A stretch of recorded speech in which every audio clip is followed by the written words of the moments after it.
जैसे ही वह लड़का पीछे मुड़ा, उसने अचानक एक बेहद डरावनी चीज देखी। जो बादल अभी तक बिल्कुल सफेद थे, वे अचानक अजीब तरीके से जलने लगे। कुछ ही पल में उन जलते बादलों के बीच से एक विशाल एलियन स्पेसशिप बाहर आया। ये इंसानों के इतिहास में पहली बार था जब उनका सामना किसी बाहरी सभ्यता से हुआ था। उस जहाज का आकार इतना बड़ा था कि उसने पूरे शहर को अपनी छाया में ढक लिया। ऐसा नजारा पहले कभी न देखने वाले लोग डर के मारे घबरा गए। एलियन के इस हमले ने समाज की शांति को पूरी तरह तोड़ दिया। सड़कों पर गाड़ियां आपस में टकराने लगीं, हर तरफ अफरा तफरी मच गई। उस विशाल जहाज के सामने लोग सिर्फ जान बचाकर भागने की कोशिश कर रहे थे। पूरा शहर कुछ ही मिनटों में दहशत में डूब गया। लेकिन सबसे डराने वाली बात यह थी कि ऐसे ही विशाल जहाज दुनिया के हर बड़े शहर के ऊपर एक साथ दिखाई देने लगे। हर देश के आसमान में वही डरावना दृश्य था। अमेरिका के राष्ट्रपति जब व्हाइट हाउस के ऊपर मंडराते जहाज को देखते हैं तो वे तुरंत इमरजेंसी प्रेस कॉन्फ्रेंस बुलाते हैं। लोगों को शांत करने के बाद वे 4 सबसे एडवांस फाइटर जेट्स को उस जहाज के पास भेजते हैं ताकि एलियंस से शांतिपूर्ण बातचीत की जा सके।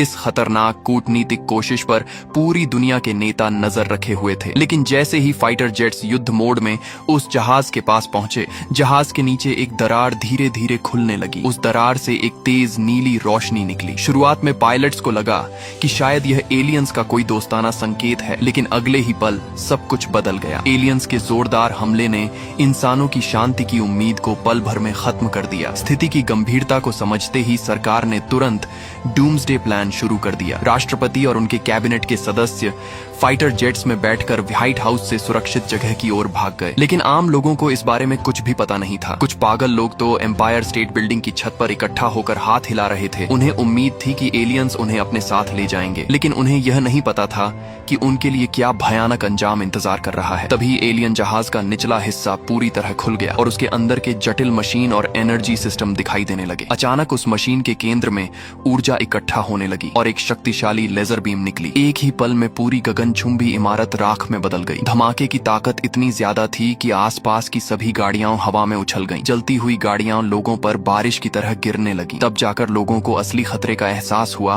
और वे जान बचाने के लिए भागने लगे। लेकिन तब तक बहुत देर हो चुकी थी। पूरा शहर आग के समुद्र में बदल चुका था। सैकड़ों किलोमीटर तक कोई जीवित नहीं बचा और मरने वालों की संख्या का अंदाजा लगाना भी मुश्किल था। इसी समय दुनिया भर में मौजूद बाकी एलियन जहाजों ने भी हमला शुरू कर दिया। यहाँ तक कि व्हाइट हाउस भी एक ही हमले में पूरी तरह तबाह हो गया। हालांकि राष्ट्रपति और उनकी टीम पहले ही सुरक्षित निकल चुके थे। 4 दिन बाद सुबह गुस्से में भरे राष्ट्रपति ने जवाबी हमला करने का आदेश दिया। एक बेहतरीन फाइटर जेट स्क्वाड्रन जिसका नेतृत्व शियाओ शुआई कर रहा था, तेजी से एलियन जहाज की ओर बढ़ा। जैसे ही वे हमले की रेंज में पहुंचे, उन्होंने एक साथ ढेर सारी मिसाइलें दाग दी, लेकिन नतीजा निराशाजनक था। जैसे ही मिसाइलें जहाज के पास पहुंची, उसकी मजबूत रक्षा प्रणाली ने उन्हें आसानी से रोक दिया। शियाओ शुआई ने तुरंत अपने स्क्वाड्रन को ऊपर उठने का आदेश दिया, लेकिन एक जेट समय पर मुड़ नहीं पाया और सीधे उस अदृश्य शील्ड से टकराकर नष्ट हो गया। स्थिति और भी खराब हो गई जब जहाज के नीचे से कई अजीब आकार के एलियन फाइटर जेट्स बाहर निकल आए। ये सभी नीली ऊर्जा से ढके हुए थे और उन पर इंसानों के हमलों का कोई असर नहीं हो रहा था। अब यह लड़ाई बराबरी की नहीं रही, बल्कि एक तरफा कत्लेआम बन गई। अपने साथियों को एक एक करके गिरते देख राष्ट्रपति को मजबूरी में पीछे हटने का आदेश देना पड़ा। लेकिन तब तक बहुत देर हो चुकी थी। कुछ ही मिनटों में ज्यादातर फाइटर जेट्स तबाह हो चुके थे। सिर्फ शियाओ शुआई और उसके कुछ साथी ही किसी तरह लड़ रहे थे। उनके जेट्स का ईंधन भी खत्म होने वाला था और पीछे से एलियन जहाज लगातार उनका पीछा कर रहा था। मजबूर होकर शियाओ शुआई ने जहाज को एक जटिल पहाड़ी इलाके की ओर खींचा और संकरी घाटियों का फायदा उठाकर उसे पहाड़ से टकरा दिया। वह एलियन जहाज रेगिस्तान में जाकर क्रैश हो गया। आखिरी समय में शियाओ शुआई पैराशूट के जरिए खुद को बचाने में सफल रहा। जब उसने चारों तरफ अपने साथियों की लाशें देखी तो उसका गुस्सा काबू से बाहर हो गया। उसने तुरंत एलियन जहाज को खोल दिया और अंदर मौजूद जिंदा एलियन को देखकर गुस्से में उसे जोरदार मुक्का मार दिया। फिर वह उस एलियन को कैदी बनाकर तपते रेगिस्तान में घसीटते हुए आगे बढ़ने लगा। प्यास से बेहाल होने के वक्त उसे एक साथी मिल गया जो उसे एक सुरक्षित जगह ले गया। वहां से वह एक गुप्त सैन्य बेस पहुंचा जो रेगिस्तान के अंदर बना था। यह इंसानों का एलियंस पर रिसर्च करने करने वाला सीक्रेट बेस था जिसे एरिया 51 कहा जाता है। इस रहस्यमयी अंडरग्राउंड बेस में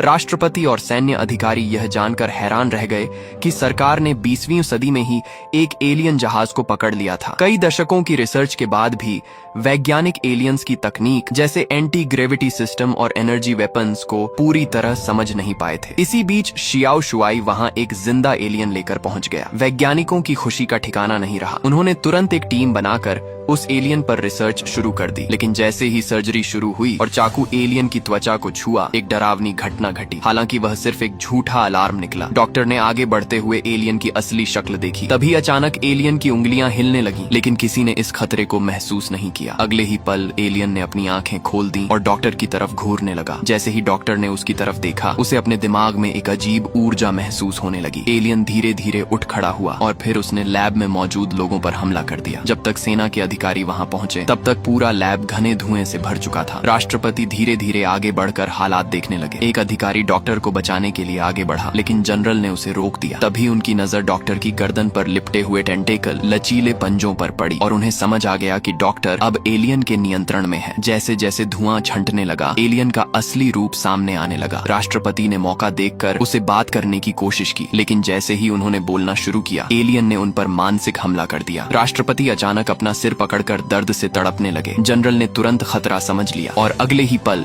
सभी सैनिकों ने एलियन पर गोलियां बरसानी शुरू कर दी। इस मानसिक टकराव के दौरान राष्ट्रपति को एलियंस के असली मकसद का एहसास हो गया। वे पूरी मानव जाति को खत्म करना चाहते थे। वे किसी भी ग्रह पर जाकर उसके सभी संसाधनों को खत्म कर देते हैं और फिर आगे बढ़ जाते हैं। इसके बाद एक अधिकारी ने अपनी पिस्तौल निकाली और आधे मरे हुए एलियन पर कई गोलियां चला दी, जब तक कि वह पूरी तरह मर नहीं गया। इस घटना के बाद राष्ट्रपति ने फैसला लिया कि अब एलियंस से निपटने के लिए परमाणु हथियार का इस्तेमाल किया जाएगा। एक B-2 बॉम्बर विमान जिसमें न्यूक्लियर बम था, एलियन जहाज की ओर रवाना हुआ। आदेश मिलते ही मिसाइल दागी गई और काउंटडाउन खत्म होते ही न्यूक्लियर बम सीधे जहाज से टकराया। कुछ पल के लिए सब खुश हो गए, लेकिन तुरंत ही एक भयानक खबर मिली। एलियन जहाज को कोई नुकसान नहीं हुआ था। अब पूरी मानवता के सामने सवाल खड़ा था, क्या इस बार इंसानियत का अंत तय है? हर तरफ निराशा छा गई। वैज्ञानिक डेविड इस असफलता से टूट गया और शराब में डूब गया। उसे अपनी बेबसी पर गुस्सा आ रहा था। तभी उसके पिता की बातों ने उसे अचानक सोचने पर मजबूर कर दिया। अचानक डेविड के दिमाग में एक आइडिया आया। वह एलियन सिस्टम के खिलाफ कंप्यूटर वायरस का इस्तेमाल कर सकता था। वह तुरंत बाकी वैज्ञानिकों को जगाता है और सबको इकट्ठा करता है। वह एक कोल्ड ड्रिंक का कैन जहाज के अंदर रखता है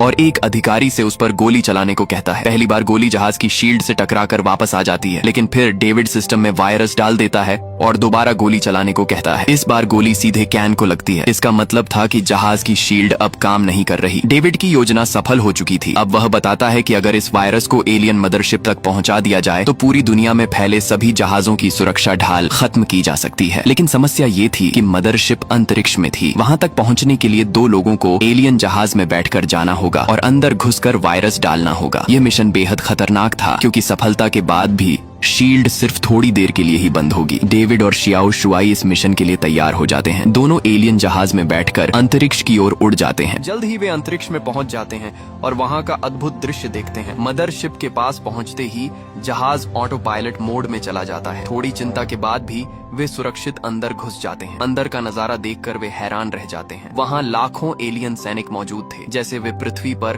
अंतिम हमला करने की तैयारी कर रहे हों। शियाओ शुआई को डर लगता है कि कहीं वे पकड़े न जाएं, लेकिन डेविड जल्दी से जहाज की खिड़कियां बंद कर देता है और वे बच जाते हैं। जहाज मदरशिप से जुड़ जाता है और ऊर्जा लेने लगता है। इस मौके का फायदा उठाकर डेविड सिस्टम से कनेक्ट करता है और वायरस अपलोड करना शुरू कर देता है। इसी समय पृथ्वी पर फाइटर जेट्स अपनी पोजीशन ले चुके होते हैं। जैसे ही वायरस अपलोड होता है, पृथ्वी से टेस्ट अटैक का आदेश दिया जाता है। पहले तो लगता है कि शील्ड अभी भी काम कर रही है, लेकिन फिर एक और मिसाइल दागी जाती है और इस बार वह सीधे जहाज को हिट करती है। कमांड सेंटर में खुशी की लहर दौड़ जाती है। अब पूरी दुनिया की सेनाएं एक साथ एलियन जहाजों पर हमला शुरू कर देती हैं। आसमान में जबरदस्त लड़ाई छिड़ जाती है। अब शील्ड खत्म हो चुकी थी, इसलिए इंसानों और एलियंस की ताकत बराबर हो गई थी। लेकिन तभी एक एलियन जहाज कमांड सेंटर के ऊपर आ जाता है और अपना सबसे खतरनाक हथियार चालू कर देता है। पायलट्स उसे रोकने की कोशिश करते हैं, लेकिन उनके मिसाइल सही जगह पर नहीं लगते। उनके पास गोला बारूद भी खत्म हो चुका था। तभी एक बुजुर्ग पायलट आगे आता है। वह अपना ऑक्सीजन मास्क उतार देता है और अकेले अपने जेट को उस हथियार की ओर मोड़ देता है। आखिरी पल में वह सीधे उस ऊर्जा स्रोत खुद से टकरा जाता है